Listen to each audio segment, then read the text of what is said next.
Everyone, welcome back. Today I'm going to show you how to block IP ranges so you can participate in DClone walks in Diablo 2. Step 1. Opening your TCP view program in Windows and how to understand it. You can achieve this by typing TCP view in your search bar by your start button. Once open, type D2R into the top right search bar within TCP view. Going to want to then filter your list by clicking Create Time so the arrow is facing down. This will put the most recent events at the very top, making this easy to see the game creation IP when you eventually open Diablo to start your hunt. When you open Diablo and create a game, you will see your IP show up in the TCP viewer for that game that you just made. Green indicates a brand new IP in the list, and after a few moments it will eventually turn yellow. Aside from your server IP, you will also notice an IP of 34.117.122.6 listed in there.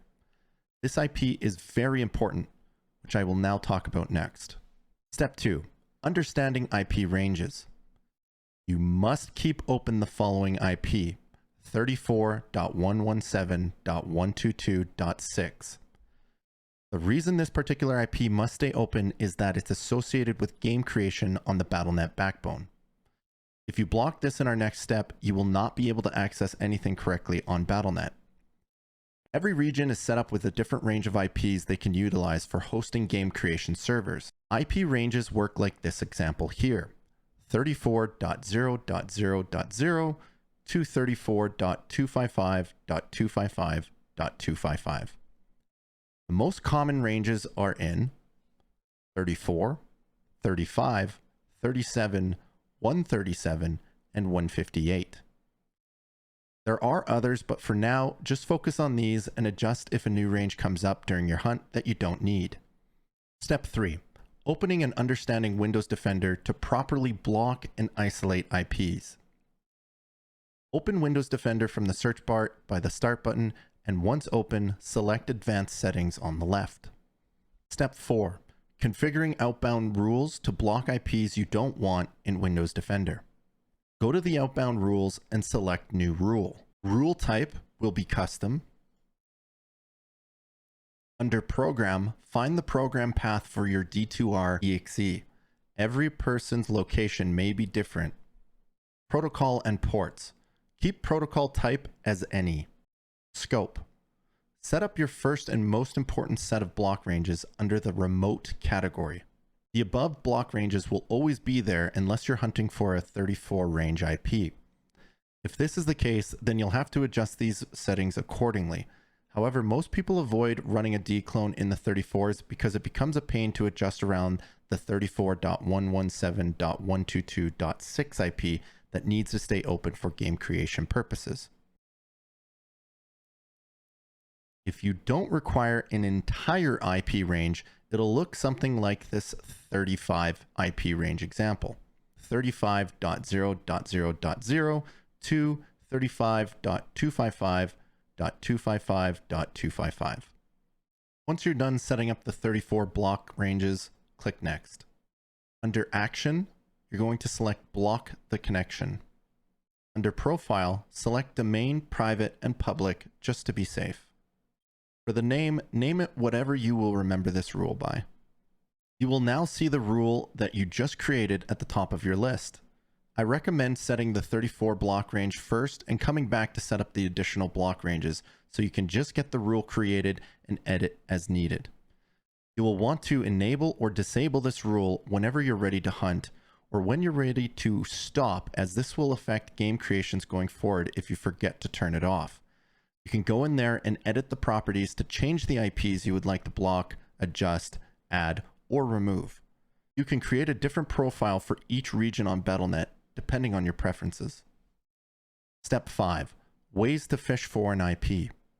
The two types of IP fishing are specific IP fishing. With a specific IP, you can block all other IPs and simply hunt for the one IP you want to allow in whatever range it may be in. You would set up the IP range rule just like we did to isolate the 34.117.122.6 back in step 4.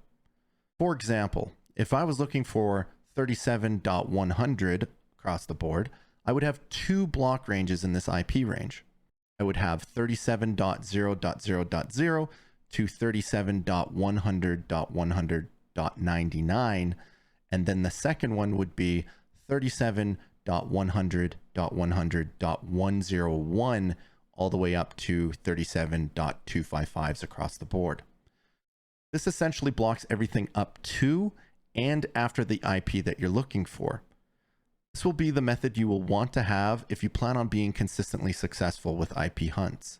You may notice the game creation fails will happen often after setting this up. This is okay because you're trying to get the BattleNet servers to force assign you the IP you're specifically looking for. Just keep trying. The second method is blind IP phishing. In most cases, unless you know of the specific IP, blind phishing is going to be almost impossible to achieve. Blind phishing is when an individual is selling an SOJ every 1 to 2 minutes and you're trying to find the server. So you create a game and you see if you get the message X SOJs have been sold to the vendor in chat. If you don't see this after they sell one, then you block that particular IP you're on and you create another game and you wait for that streamer or person to sell another. You rinse and repeat this process. This method is very unreliable and you may be wasting your time attempting this, but I thought it would still be a good thing to mention in case you're ambitious. Step 6. Getting back to square one. Be sure that when you're done with an IP hunt, you go back into Windows Defender and disable the rule that you just made. This will cause game creation issues if you do not do this. You may need to adjust the settings for the next DClone walk accordingly. So as mentioned previously, setting up multiple profiles for multiple different regions may be something to make it an easier task the next time you do so. If you have any questions, feel free to reach out in the comments below, or you can catch me live 6 out of 7 days a week and ask me live there. We do have a Discord community as well. Feel free to reach out to me there too. Good luck.